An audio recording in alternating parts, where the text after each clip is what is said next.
गुरुर्ब्रह्मा गुरुर्विष्णु गुरुर्देव महेश्वरः गुरुः साक्षात् परब्रह्म तस्मै श्री गुरुवे नमः।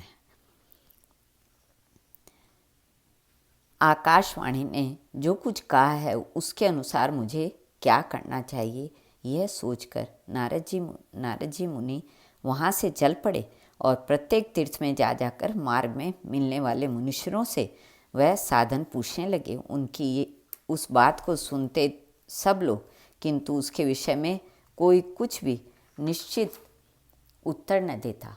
तब नारद जी बहुत चिंतातुर हुए और बद्री वन में आए। ज्ञान वैराग्य को जगाने के लिए वहाँ उन्होंने यह निश्चय किया कि मैं तप करूँगा। इसी समय उन्हें अपने सामने करोड़ों सूर्यों के समान तेजस्वी सनकादि मुनीश्वर दिखलाई दिए। उन्हें देखकर वे मुनिश्रेष्ठ कहने लगे।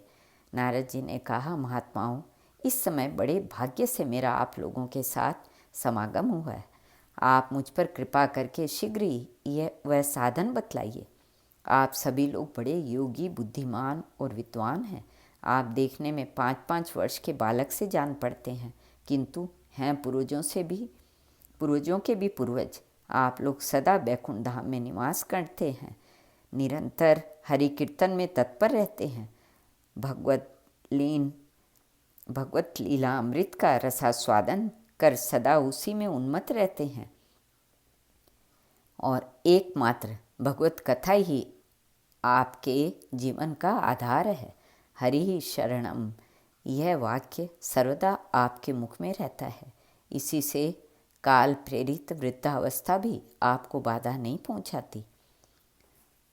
धन्य हैं, इस समय आपका दर्शन बड़े सौभाग्य से हुआ है।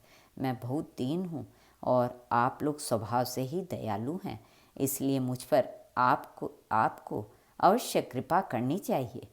बताइए, आकाशवाणी ने जिसके विषय में कहा वह कौन सा साधन है और मुझे किस प्रकार उसका अनुष्ठान करना चाहिए? आप इसका विस्तार से वर्णन कीजिए। भक्ति, ज्ञान और वैराग्य को किस प्रकार सुख मिल सकता है और किस तरह इनकी प्रेम पूर्वक सब वर्णों में प्रतिष्ठा की जा सकती है? सनकादि ने कहा, देवर्षि, आप चिंता न करें, मन में प्रसन्न हो। उनके उद्धार का एक सरल उपाय पहले से ही विद्यमान है। नारद जी ने, आप धन्य हैं, आप विरक्तों के शिरोमणि हैं, श्री कृष्ण दासों के शाश्वत पथ प्रदर्शक एवं भक्ति योग के भास्कर हैं। आप भक्ति के लिए जो उद्योग कर रहे हैं, यह आपके लिए कोई आश्चर्य की बात नहीं समझनी चाहिए। भगवान के भक्त के लिए तो भक्ति की सम्यक स्थापना करना सदा उचित ही है। ऋषियों ने संसार में अनेकों मार्ग प्रकट किए हैं, किंतु वे सभी कष्ट साध्य हैं और परिणाम में प्रायः स्वर्ग की ही प्राप्ति कराने वाले हैं। अभी तक भगवान की प्राप्ति कराने वाला मार्ग तो गुप्त ही रहा है। उसका उपदेश करने वाला पुरुष प्रायः भाग्य से ही मिलता है। आपको आकाशवाणी ने जिस सत्कर्म का संकेत किया है उसे हम बतलाते हैं। आप प्रसन्न और समाहित चित्त होकर सुनिए।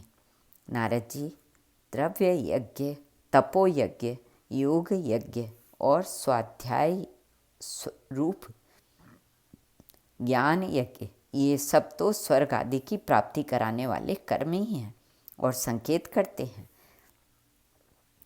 पंडितों ने ज्ञान यज्ञ को ही सत्कर्म का सूचक माना है। वह श्रीमद् भागवत का पारायण है, जिसका गान शुकादि महानुभावों ने किया है। उसके शब्द सुनने से ही भक्ति, ज्ञान और वैराग्य को बड़ा बल मिलता है। इससे ज्ञान वैराग्य का कष्ट मिट जाएगा और भक्ति को आनंद मिलेगा। सिंह की गर्जना सुनकर जैसे भेड़िए भाग जाते हैं, उसी प्रकार श्रीमद् भागवत की ध्वनि से कलयुग के सारे दोष नष्ट हो जाएंगे।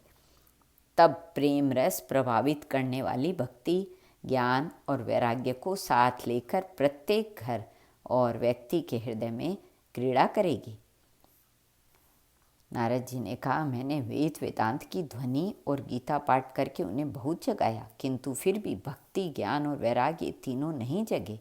ऐसी स्थिति में श्रीमद् भागवत सुनाने से वे कैसे जागेंगे? क्योंकि उस कथा के प्रत्येक श्लोक और प्रत्येक पद में भी वेदों का ही तो सारांश है। आप लोग शरणागत वत्सल हैं तथा आपका दर्शन कभी व्यर्थ नहीं होता, इसलिए मेरा यह संदेह दूर कर दीजिए। इस कार्य में विलंब न कीजिए। सनकादि ने कहा, श्रीमद् भागवत की कथा वेद और उपनिषदों के सार से बनी है, इसलिए उनसे अलग उनकी फल रूपा होने के कारण वह बड़ी उत्तम जान पड़ती है। जिस प्रकार रस वृक्ष की जड़ से लेकर शाखा पर्यंत रहता है, किंतु इस स्थिति में उसका आस्वादन नहीं किया जा सकता, वही जब अलग होकर फल के रूप में आ जाता है तब संसार में सभी को प्रिय लगने लगता है। खांड ईख के छोर और बीच में ही व्याप्त रहती है, तथापि अलग होने पर उसकी कुछ और ही मिठास होती है। यह भागवत पुराण वेदों के समान है। श्री व्यासदेव ने इसे भक्ति, ज्ञान और वैराग्य की स्थापना के लिए प्रकाशित किया है। आपको उन्हें शोक और दुख का विनाश करने वाला श्रीमद् भागवत पुराण ही सुनाना चाहिए।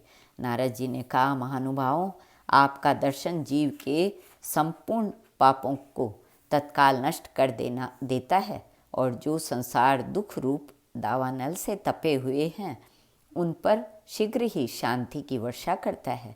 आप निरंतर शेष जी के सहस्त्र मुखों से गाए हुए भगवत कथा अमृत ही पान करते रहते हैं। मैं प्रेम लक्षणा भक्ति का प्रकाश करने के उद्देश्य से आपकी शरण लेता हूँ। जब अनेकों जन्मों के संचित पुण्य पुंज का उदय होने से मनुष्य को सत्संग मिलता है, तब वह उसके अज्ञान जनित मोह और मद रूप अंधकार का नाश करके विवेक उदय होता है। नारद जी कहते हैं, अब मैं भक्ति, ज्ञान और वैराग्य को स्थापित करने के लिए प्रयत्नपूर्वक श्री सुखदेव जी के कहे हुए भागवत शास्त्र की कथा द्वारा उज्ज्वल ज्ञान यज्ञ करूँगा। यह यज्ञ मुझे कहाँ करना चाहिए? आप इसके लिए कोई स्थान बता दीजिए। आप लोग वेद के पारगामी हैं, इसलिए मुझे इस सुख शास्त्र की महिमा सुनाइए। नारद जी, आप बड़े विनीत और विवेकी हैं। सुनिए, हम आपको ये सब बातें बताते हैं। हरिद्वार के पास आनंद नामक एक घाट है। वहाँ अनेकों ऋषि रहते हैं तथा देवता और सिद्ध लोग भी उसका सेवन करते हैं। भांति भांति के वृक्ष और लताओं के कारण वह बड़ा सघन और बड़ा ही कोमल नवीन बालू बिछी हुई है। वह घाट बड़ा ही सुरम्य एकांत प्रदेश है। वहाँ हर समय सुनहले कमलों की सुगंध आया करती है। वहाँ आप बिना किसी विशेष प्रयत्न के ही ज्ञान यज्ञ आरंभ कर दीजिए। उस स्थान पर कथा में अपूर्व रस का उदय होगा। भक्ति भी अपनी आँखों के ही सामने निर्बल और जराजीर्ण अवस्था में पड़े हुए ज्ञान और वैराग्य को साथ लेकर वहाँ आ जाएंगी, क्योंकि जहाँ भी श्रीमद् भागवत की कथा होती है वहाँ ये भक्ति आदि अपने आप पहुँच जाते हैं। वहाँ कानों में कथा के शब्द पढ़ने से ये तीनों तरुण हो जाएंगे। श्री कृष्ण।